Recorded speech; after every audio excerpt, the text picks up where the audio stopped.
Madaling araw na hindi pa rin ako nakakatulog. Ang ingay na kasi ng aircon namin, tapos umihilig pa si paring Fitz. Kaya ginawa ko, kinuha ko muna yung cellphone ko, tapos nag-check ako kung anong oras na. Ayan, 12:26 na ng madaling araw dito sa Saudi, Sabado. Sa Pilipinas niyan, 5:26 na. Advance kasi sa Pilipinas ng 5 oras kaysa dito sa Saudi. Ayan, paparinig ko sa inyo yung aircon namin kung gaano siya kaingay.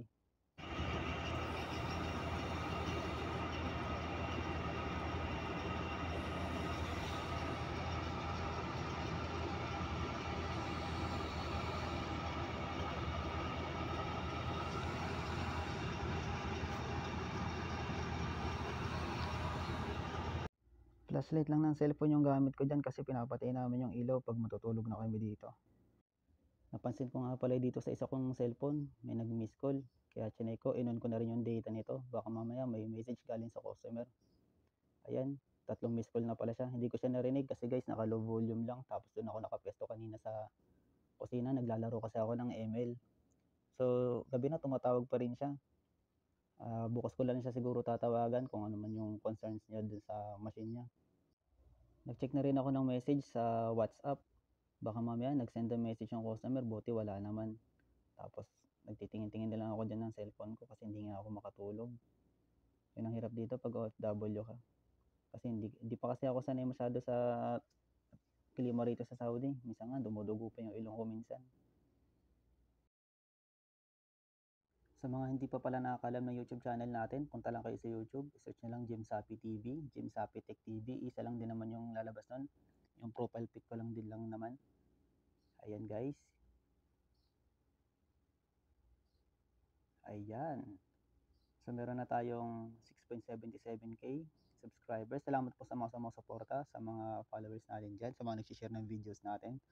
Kung napapansin nyo guys, nagbago na yung content natin kasi dati in-upload ko yung pagre-repair ko ng mga appliances, mga TV, amplifier, radyo, DVD player. Simulang napunta ako rito sa Saudi guys, binago ko na yung content ko kasi bawal mag-videos ng mga ginagawa namin trabaho rito as a technician. Baka mamaya magka-problema pa tayo rito. Lumipat nga ako ng pwesto rito sa may kusina namin kasi may narinig ako may nagbabarena, hating gabi na may gumagawa pa rin, tapos may nagpupukpok, ang lakas pa. Kaya pinakinggan ko muna, magsasound sana ako nun.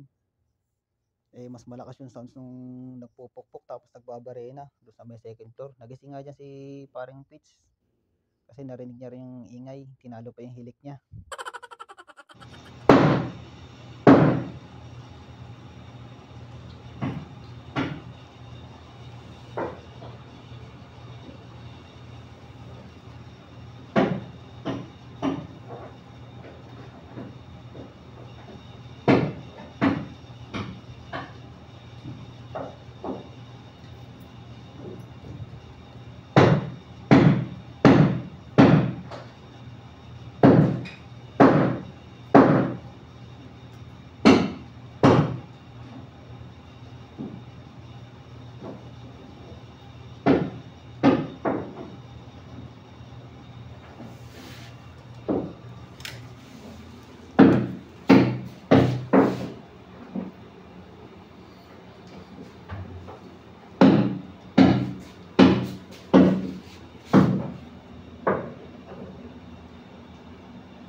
Yun, buti tumahimik na. Wala nang ingay, gar.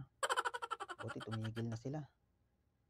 Siguro baka may nagreklamo dun sa taas na sa mga kabilang kwarto din. Kaya bumalik na ako sa pwesto ko. Pero chinik ko muna, baka mamaya may pahabol pa. May magpupok na naman. O kaya baka may magbarena. Kaya ginawa ko muna, bago matulog, cellphone muna, browse. Pero mahapdi na mata ko dyan guys. Yung gusto nang pumikit ng mata ko pero yung katawan ko ayaw pong matulog. Grabe bagar.